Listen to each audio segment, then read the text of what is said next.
Howdy Modi ಅಂತ ಇಬ್ಬರು ಕೈ ಹಿಡಿದುಕೊಂಡು ಹಳೇ ಚಡ್ಡಿ ದೋಸ್ತುಗಳ ರೀತಿ ಓಡಾಡಿದ್ದಾದಾಗ ನಾವೆಲ್ಲ ಅಂದ್ಕೊಂಡ್ವಿ ಮಗದೊಮ್ಮೆ ಡೊನಾಲ್ಡ್ ಟ್ರಂಪ್ ಅಧಿಕಾರಕ್ಕೆ ಬಂದಾಗ ನಮ್ಮ ಸಂಬಂಧ ಅದ್ಭುತವಾಗಿರಬಹುದು ಅಂತ. ಆದರೆ ಅದಾದ ನಂತರ ಪಹಲ್ಗಾಮ್ ಘಟನೆ ನಡೆದು ಆಪರೇಷನ್ ಸಿಂಧೂರ ನಡೆದ ನಂತರ ನಡೆದ ಬೆಳವಣಿಗೆಗಳ ಪರಿಣಾಮ ತೀವ್ರ ಹಿನ್ನಡೆಯನ್ನು ಕಂಡಿದ್ದ ಅಮೆರಿಕ ಮತ್ತು ಭಾರತದ ಸಂಬಂಧ ಕುದುರಿಸಲು ಅಥವಾ ರಿಪೇರಿ ಮಾಡುವ ಮೊದಲ ಪ್ರಯತ್ನ ಇವತ್ತು 16 ತಿಂಗಳ ಬಳಿಕ ನಡೀತು ಇವಿಯಾನ್ ಫ್ರಾನ್ಸಲ್ಲಿ. ಫ್ರಾನ್ಸ್ನ G7 ಶೃಂಗಸಭೆಯಲ್ಲಿ ಪಾಲ್ಗೊಂಡಿರುವ ಅಮೆರಿಕದ ಅಧ್ಯಕ್ಷ ಡೊನಾಲ್ಡ್ ಟ್ರಂಪ್ ಹಾಗೂ ಭಾರತದ ಪ್ರಧಾನಿ ನರೇಂದ್ರ ಮೋದಿಯವರು ಸಭೆಯ ನಂತರದ ಸಮಯಗಳಲ್ಲಿ ಭೇಟಿ ಮಾಡಿ ಒಬ್ಬರಿಗೊಬ್ಬರು ಮಾತುಕತೆಯನ್ನು ನಡೆಸಿದ್ರು. ಮುಖಾಮುಖಿಯಾದರೂ 16 ತಿಂಗಳಲ್ಲಿ ಮಧ್ಯೆ ದೂರವಾಣಿಗಳಲ್ಲಿ ಮಾತಾಡಿದ್ದು ಉಂಟು. ನಿನ್ನೆ ಶೃಂಗಸಭೆಯಲ್ಲಿ ಎದುರಾಗಿದ್ದ ಟ್ರಂಪ್ ಬಳಿ ಒಮನ್ ಕೊಲ್ಲಿನಲ್ಲಿ ಟ್ರಂಪಲ್ಲಿ ಎದುರಾಗಿದ್ದಾಗಲ್ಲ, ಸಭೆಯಲ್ಲೇ ಅವರು ಹೇಳಿದರು ಅದನ್ನು ಪ್ರಧಾನಮಂತ್ರಿಗಳು ತಮ್ಮ ಓಪನಿಂಗ್ ರಿಮಾರ್ಕ್ಸಲ್ಲಿ. ಭಾರತೀಯ ನಾವಿಕರು ಮೃತಪಟ್ಟ ವಿಚಾರವನ್ನು ಅವರು ಪ್ರಸ್ತಾಪಿಸಿ ಕಳವಳ ವ್ಯಕ್ತಪಡಿಸಿದರು ಮತ್ತು ಈ ನಾವಿಕರುಗಳ ಜೀವರಕ್ಷಣೆಗೆ ಎಲ್ಲ ದೇಶಗಳು ಮುಂದಾಗಿರಬೇಕು, ಅವ್ರಿಗೆ ಹೀಗಾಗಬಾರ್ದು ಅನ್ನೋದು ನಮ್ಮ ಭಾರತದ ನಿಲುವಾಗಿತ್ತು.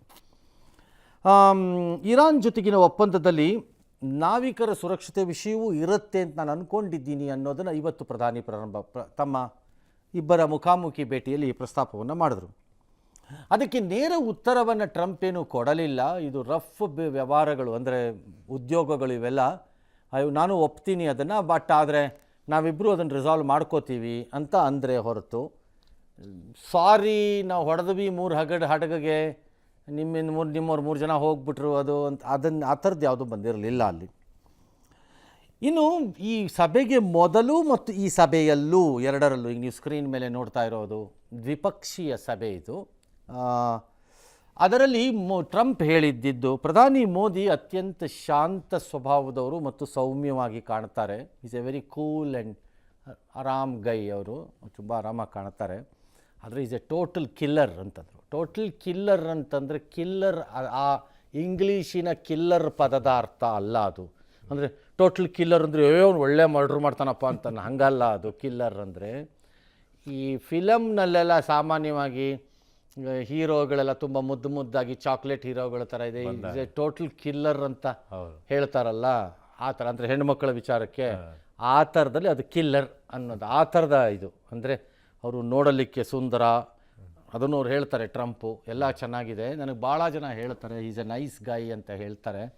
ಬಟ್ ನನ್ನ ಪ್ರಕಾರದಲ್ಲಿ ಈಸ್ ಎ ನೈಸ್ ಗೈ ನಿಜ, but is a very difficult ಸಂಧಾನಕಾರ ಮತ್ತು ನೆಗೋಷಿಯೇಟರು, ತುಂಬ ಕಷ್ಟ ಕೊಡ್ತಾರೆ ನನಗೆ ಅಂತ ಹೇಳಿಕೊಂಡ್ರು. ಏನ್ಯಾವು. ಆದರೆ ಈ ಸಭೆಯಲ್ಲಿ ಬಂದಂತಹ ಕೆಲವು ವಿಚಾರಗಳಲ್ಲಿ ಒಂದು ನನಗಂತೂ ಅತ್ಯಂತ ಆಶ್ಚರ್ಯಕರವಾಗಿದ್ದು, ಬಂದ ಪ್ರಶ್ನೆ ಏನೋ ಬಂದಿದ್ದ ಉತ್ತರ ಏನೋ, ಅದಕ್ಕೆ ಭಾರತ ಮತ್ತು ಅಮೆರಿಕ ಮಧ್ಯೆ ಇರುವಂತಹ ರಕ್ಷಣಾ ವ್ಯವಹಾರಗಳ ವಿಚಾರದಲ್ಲಿ ಬಂದ ಪ್ರಶ್ನೆಗೆ ಅವರು ಕೊಟ್ಟ ಉತ್ತರ ನೋಡಿ. ಮೋದಿ ಇರುವವರೆಗೆ, ನಾನು ಅಧ್ಯಕ್ಷನಾಗಿರುವವರೆಗೆ ಅವ್ರು ಹೇಳಿದ್ದಿದ್ದು, ಭಾರತದ ಮೇಲೆ ಯಾರಾದರೂ ಏನಾದ್ರು ದಾಳಿ ಮಾಡಿದ್ರೆ ನಾವು ರಕ್ಷಣೆಗಿದ್ದೀವಿ, ಯು ಅಸ್ಯೂಮ್ ನಾವು we are there to support you, ನಿಮ್ಮ ಜೊತೆ ನಿಂತ್ಕೋತೀವಿ ನಾವು ಅವಾಗ ಅಂತಂದರೆ ಸಪೋರ್ಟಿಗೆ ಬರ್ತೀವಿ ನಾವು ಅಂತ ಹೇಳಿಬಿಟ್ರು ಭಾರತದ ರಕ್ಷಣೆಗೆ. ಅದು ಹೆಂಗೆ ಅಂತ ನನಗೂ ಗೊತ್ತಿಲ್ಲ. ಏನ್ಯಾವ ಈ G7 ಸಭೆ ಇವಾಗ ಮುಗಿದಿದೆ, ಎಲ್ಲರೂ ಅವರವರ ದೇಶಕ್ಕೆ ಹೊರಡ್ತಾ ಇದ್ದಾರೆ ವಾಪಸ್ಸು. ಇದಾದಮೇಲೆ G7 ಕನ್ಕ್ಲೂಡಿಂಗ್ ರಿಮಾರ್ಕ್ಸಲ್ಲಿ ಒಂದು ಪ್ರೆಸ್ ಕಾನ್ಫರೆನ್ಸ್ ಇರುತ್ತೆ, ಅದಕ್ಕೆ ಅವರೇನೋ ಉತ್ತರಗಳನ್ನು ಕೊಟ್ಕೋತಾರೆ. ಈ ಸಭೆಯಲ್ಲಿ ಇಟಲಿಯ ಪ್ರಧಾನಿ ಜಾರ್ಜಿಯಾ ಮೆಲೋನಿ ಕೂಡ ಭಾಗವಹಿಸಿದ್ರು. ಅವರು ಮೋದಿ ಕಂಡ ತಕ್ಷಣ ಹೋಗಿ ಜೋಕ್ ಮಾಡಿದ್ದಾರೆ. ಮೋದಿನ ಕಂಡು ಮೆಲೋನಿ, ನಿಮ್ಮನ್ನು ನೋಡಿ ಖುಷಿಯಾಯಿತು, ನಾವು ಇನ್ಸ್ಟಾಗ್ರಾಮಲ್ಲಿ ನಾವಿಬ್ಬರು ಅತ್ಯಂತ ಫೇಮಸ್ ಜೋಡಿಯಾಗಿ ಹೋಗಿದ್ದೀವಿ ಅಂತ ಜೋಕ್ ಮಾಡಿದ್ದಾರೆ. ಈಗ ಹಿಂದೆ ಅವರು ಚಾಕ್ಲೇಟ್ ಕೊಟ್ಟಿದ್ದರು, ಡ್ಯಾಶು ಎಲ್ಲ ಇತ್ತು.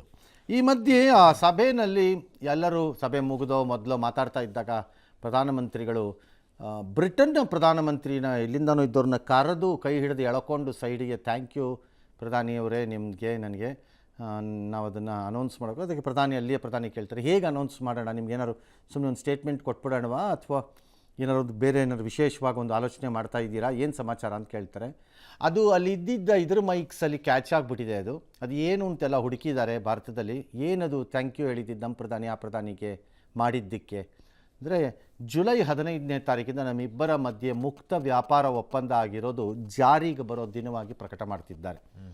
That's a very important. ಅದು ಆ್ಯಕ್ಚುಲಿ ಹೇಳಬೇಕು ಅಂದರೆ ಸಾಮಾನ್ಯ ಜನರಿಗೆ ಈ ಸುದ್ದಿಯನ್ನು ನೋಡೋರಿಗಾಗಲಿ ಅಥವಾ ಈ ಸುದ್ದಿಯ ಜೊತೆ ನಮ್ಮ ಜೊತೆ ಇರೋರಿಗಾಗಲಿ, ನಮ್ಮ ಸಾಮಾನ್ಯ ಜನರಿಗೆ ತೊರೆಕಾಡಿನಹಳ್ಳಿನಲ್ಲಿರೋರ್ಗೆ ಯಾರಿಗೋ ತುಂಬ ಲಾಭ ಆಗತ್ತೆ ಅಂತ ನಾನೇನು ಹೇಳಿಲ್ಲ.